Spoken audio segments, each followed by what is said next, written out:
আসসালামু আলাইকুম গাইস, আশা করছি সকলে ভালো আছেন।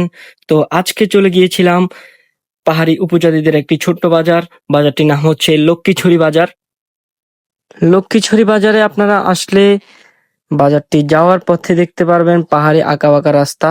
রাস্তাগুলো খুবই সুন্দর।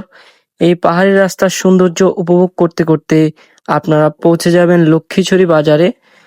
আজকে লক্ষ্মীছড়ি বাজারের সাপ্তাহিক বাজার, যেহেতু আজকে লক্ষ্মীছড়ি সাপ্তাহিক বাজার, তো সে কারণে আপনারা এখানে পেয়ে যাবেন জুমের শাকসবজি। এছাড়াও আপনারা পেয়ে যাবেন জুমের তাজা তরতাজা ফল, যেগুলো সম্পূর্ণই ফরমালিন মুক্ত। তো চলুন কথা না বাড়িয়ে চলে যাই লক্ষ্মীছড়ি বাজারে এবং দেখতে থাকি আমরা কি ফ্রেশ শাকসবজি এবং ফলমূল পাই। তো এখানে আমরা এসেই দেখতে পাচ্ছি দুই দিদি শাকসবজি নিয়ে বসে গিয়েছে। তো অনেক গরম ছিল, তো সেই কারণে ভাবলাম যে ফরমালিন মুক্ত আখ বা কুইশাল যেটাকে বলে সেটা খাওয়া যাক। তো চলে গেলাম। দাদা কুচাল কিনুন না। দাদা কুশাল মিষ্টি হবে? হ্যাঁ মিষ্টি হবে, কিনেন। না খেলে কিভাবে বুঝবা? কত করে দাদা? 40 টাকা, 20 টাকা, 10 টাকা। দুইটা দেন, দুইটা 10 টাকার গুলা। লাল দুইটা দেন। আরে না খান কিভাবে বুঝবা? বাকি তো নাই। তোমার কাছে আছে নি মানকি? তো আখ কিনে ফেললাম এবং আবারও চলে যাচ্ছি বাজারের দিকে। এদিকে চারদিকে দেখতে পাচ্ছেন বিভিন্ন তরতাজা জুমের শাকসবজি।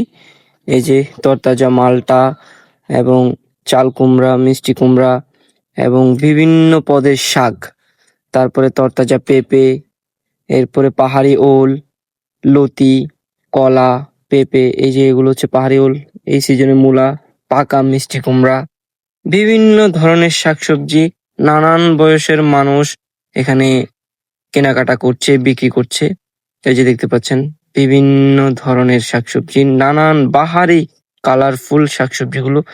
এই যে একবারে ফ্রেশ তরতাজা পেঁপে গুলো, কারণ দেখলেই কিনতে মনে চাইবে। এখানে দেখতে পাচ্ছেন মূলা, এর পাশে বরবটি। তো বাজারটা ছোট হলেও এখানকার যে মানুষের কালচার, মানুষের ব্যবহার অত্যন্ত সুন্দর। প্রত্যেকটা মানুষ আপনার সাথে যে সুমধুর ব্যবহার করবে সেটা দেখে আপনি খুশি হয়ে যাবেন।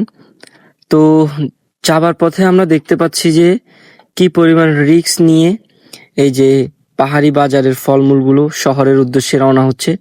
তো যারা শহরে বসে আরাম আয়েশ করে এইসব ফলমূল খান, আর একটু দাম বেড়ে গেলেই বলেন যে পাহাড়ের ফলের দাম এত বাড়তি কেন, পাহাড়ের শাকসবজি তো ওখানে কম দামে পাওয়া যায়। ঠিক এই কারণেই পাহাড়ের শাকসবজি, জুমের ফল, জুমের শাকসবজিগুলোর দাম এত বেড়ে যায়। একমাত্র কারণ হচ্ছে ট্রান্সপোর্ট। এই পাহাড়ি দাদা থেকে এই আখটা নিলাম। এখানকার স্থানীয় ভাষায় এটাকে বলা হয় কুইশাল। তো এই কুইশালটা আসলে উনি বলছে যে এটা মিষ্টি হবে। তো আমরা খেয়ে দেখলাম অনেক মিষ্টি। শহরের মানুষ তো এইসব পায় না, সব ফরমালিন যুক্ত খাবার খায়। এই যে এগুলা এখানে যে শাকসবজিগুলা ভিডিওগুলা দেখাইলাম বা আপনার প্রাকৃতিক জিনিসপত্রগুলা সবগুলোই ফরমালিন মুক্ত।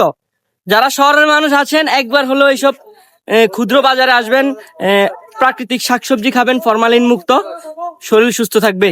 ধন্যবাদ সবাইকে। ব্লগটা ভালো লাগলে শেয়ার করে দিবেন। আসসালামু আলাইকুম।